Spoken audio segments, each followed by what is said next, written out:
Hey, this is Driver88. So let's just say you're after a BMW sports coupe, one with decent performance as well as a lot of comfort. And you're not a particularly big fan of the buck teeth on the M3 and M4. You also don't have 300,000 Australian dollars to spend. Well, maybe an 850 X-Drive that's lightly used is something for you.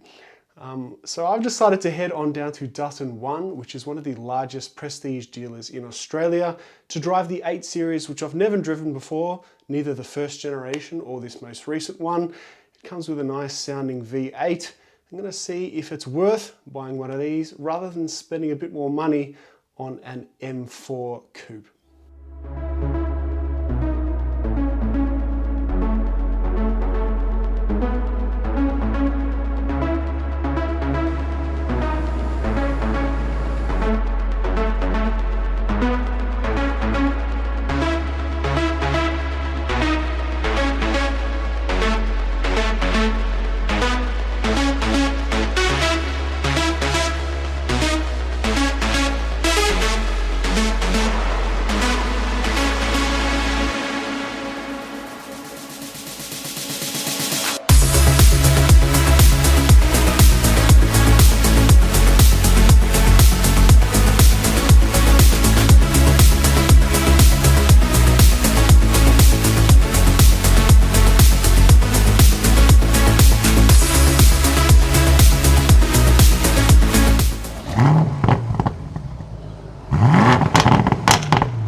So welcome to the interior of the BMW 850i.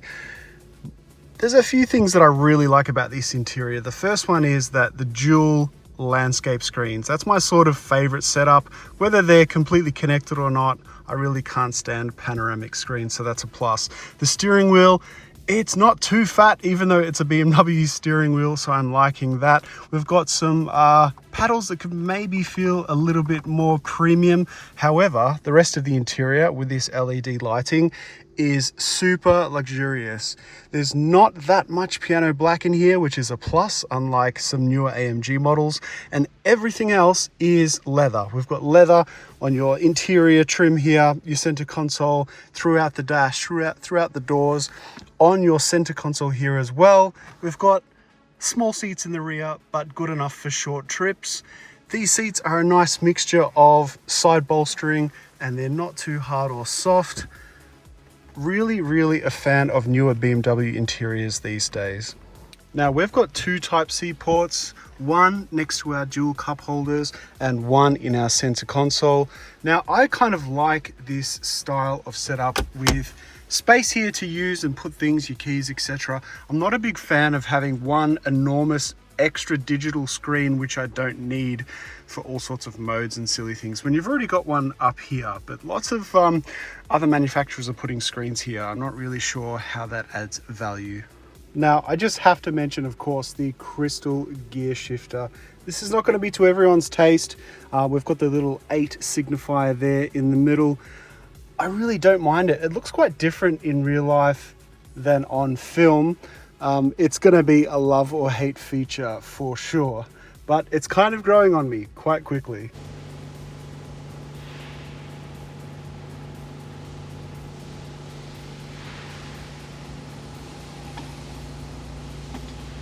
So one of the main reasons, of course, why you would ever consider a used one of these is the N63 up front. That's essentially the light version of the S63. The hot feed twin turbo, we've got 523 horsepower, 750 newton meters of torque. Most importantly, you've got it from essentially idle, 1800 RPM, you've got all the torque. Now, that also comes with a really nice exhaust note, as you'll hear right now. Just a nice sort of grumble that lets you know it's there, but it's not obnoxious like some other V8s. So let's take this thing for a short drive. Now 0 to 100 comes up in just 3.7 seconds with the X-Drive, but I would be quite confident in saying that you can go faster than that. I'm not saying I have, Maybe I have on the semi-broken roads of Bolivia on another date, but I'm confident that we can get at least mid 3s to 100, even though this is a large, comfortable coupe. So if you do want to play with the pedals though, I tell you what, once you get to about 3rd gear, 2nd gear, what I like about this V8 is it's not too loud. It doesn't make these ridiculous pops and bangs that some other V8s do. It just sounds, right and quite refined, and it delivers power in a refined manner. It's really, really lovable. Now, let's be honest, this might not be as dynamically exciting as an M4, but you've got all the power and a fair bit more comfort. Now, the good thing about these uber fast GT cruisers is that you have the best of multiple worlds. We've got comfort where we want it, lots of top end power, and there's still an enough sportiness to make it enjoyable to drive day to day. Long trips I think would be the order of the day, because you have a fairly decent sized boot. It doesn't have a big opening, but it's quite deep there, so you could fit lots of luggage. And let's talk about warranty for a second. So this car being a 2020 model, it doesn't have warranty, of course, anymore. However, you can purchase a 1, 2 or 3 year warranty through Duttons, or you could just tune the thing and make M8 power and make it an absolute beast. It's kind of like one or the two if you're looking at this car. For 150 grand or so, which is lightly used, I think it really is quite a decent luxury or prestige vehicle that doesn't really look like it's old yet, even though it's a few years old now. Cars very rarely look good after only a few years these days. One thing that I'm finding is absolutely effortless power and so smooth. The ZF gearbox in the comfort modes, honestly, it doesn't sort of give you as much nice feel or as satisfying to drive as, say, a dual clutch. But in this sort of configuration in a luxury GT car, I don't think there's too many other dual clutches that can handle this much torque, because there's just so much on tap. So as I put this guy into comfort zone, back in 2020 or 21 or any years after, you would be up for 300,000 Australian dollars if you wanted to get this guy new. Today we're looking at about half that price, and it's been a common theme, these high luxury sort of super GT cars from Audi, Mercedes and BMW, that they depreciate the most out of anything else.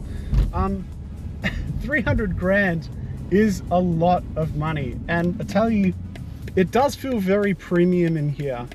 There's a few things that I'm not a big fan of though, and that is the brake feel. I guess it's not as intuitive as I'd like, but it's probably something I'd get used to. I would like a sunroof in here. I just think on a beautiful day in autumn here in Melbourne, a sunroof would be a good option. This car does also come in a cabrio though as well. Let's put this guy into sport mode now rather than eco. I'm sure fuel consumption will drastically jump it. Honestly, if you are worried about fuel consumption, this is not the car for you. 4.4 liters, sorry, of V8 power.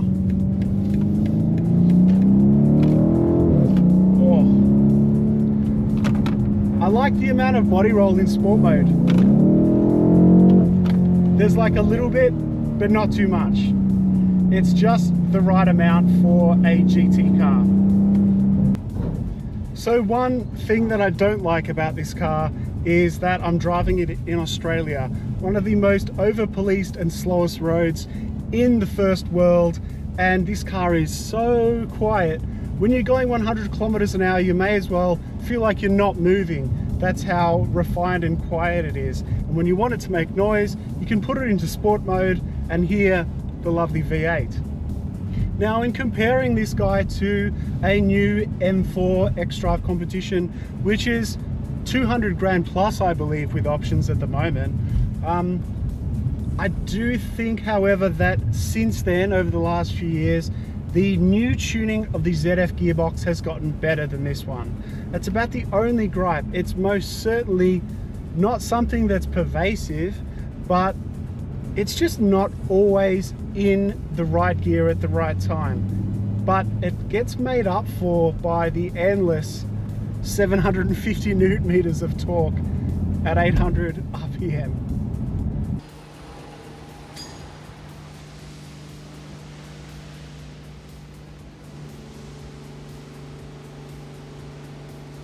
So is it M4 xDrive brand new or a used 850 V8? Let me know in the comments.